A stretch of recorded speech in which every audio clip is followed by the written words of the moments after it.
Polisi belum berhasil menangkap tersangka pelaku pembunuhan gadis penjual gorengan. Meski identitas tersangka sudah ditemukan, yaitu pria berinisial IS. Belakangan, tersangka IS diketahui merupakan residivis kasus pencabulan dan diduga mengulangi perbuatannya. Publik pun bertanya-tanya, bagaimana pembinaan dan pengawasan para residivis kasus seksual agar tidak lagi ada yang menjadi korban.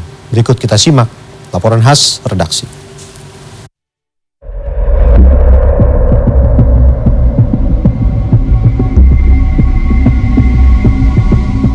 Nyaris 2 pekan sudah sejak jenazah gadis remaja berinisial NK ditemukan pada 8 September, tersangka pelaku masih melenggang bebas alias belum tertangkap.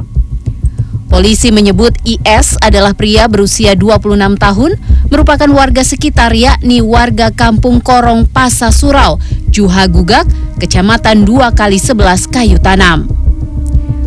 Foto-foto tersangka IS saat ini beredar luas di media sosial. Seperti dikutip dari cnnindonesia.com, IS mempunyai tato pada bagian lengan. Ironisnya, belakangan diketahui tersangka IS punya masa kelam. Ia adalah residivis kasus pencabulan. Ini artinya tersangka IS diduga mengulangi perbuatannya, bahkan lebih buruk, yakni membunuh korban.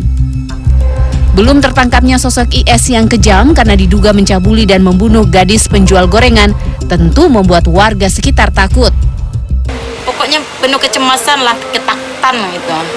Karena si pelaku ini ada yang mengatakan dia masih pulang ke rumah warga karena lapar gimana gitu kan. Jadi kami takut kalau sudah maghrib seolah-olah dia datang gitu mencari makan. Pokoknya kami merasa kecemasan lah. Sebagian masyarakat tentu bertanya, siapakah sosok tersangka pelaku IS? Tim liputan CNN Indonesia mempunyai keterangan sosok IS dari pihak keluarga, yakni tante pelaku berinisial SR. SR tidak membantah IS pernah dipenjara karena kasus narkoba dan pencabulan. SR menduga perilaku IS berubah sejak ditinggal oleh kedua orang tuanya. Ditinggal orang tua itu memang pergaulannya sama kawan-kawan lah ya. Iya, itu tidak ada yang mengontrol. Pulang lah Indra, sedangkan lagi di Indra. Pada Indra lari terus nanti dia pun masak kan itu. Jika tersangka IS terbukti sebagai pelaku pencabulan dan pembunuhan gadis penjual gorengan, maka publik pun bertanya, bagaimana bisa tersangka yang pernah mendekam di penjara mengulangi perbuatan kejamnya?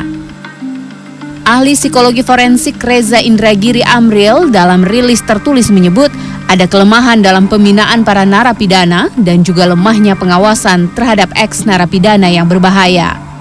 Sejalan dengan ahli psikologi forensik Reza Indragiri, kriminolog Universitas Indonesia Adrianus Meliala menyebut sekitar 70% narapidana pencabulan dan narkoba cenderung mengulangi pidana yang sama, bahkan melakukan pidana yang lebih berat.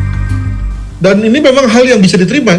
2 kejahatan itu, yakni kejahatan terkait susila dan kejahatan terkait narkotika, memang memiliki angka relapse atau angka pengulangan yang tinggi, sekitar 70%. Dengan kata lain, dari setiap 10 orang yang menjadi pelaku susila dan pelaku tidak pidana narkotika, maka 7-8 orang di antaranya akan mengulangi. Dengan kata lain tinggi sekali.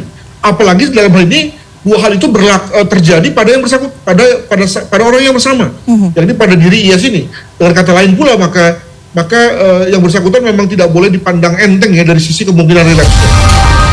Sejauh ini polisi mengaku kesulitan yang dihadapi dalam menangkap tersangka IS adalah medan pencarian yang cukup sulit, yakni hutan dan perbukitan. IS diduga bersembunyi di hutan dan mengetahui medan karena merupakan warga sekitar. Tim liputan CNN Indonesia.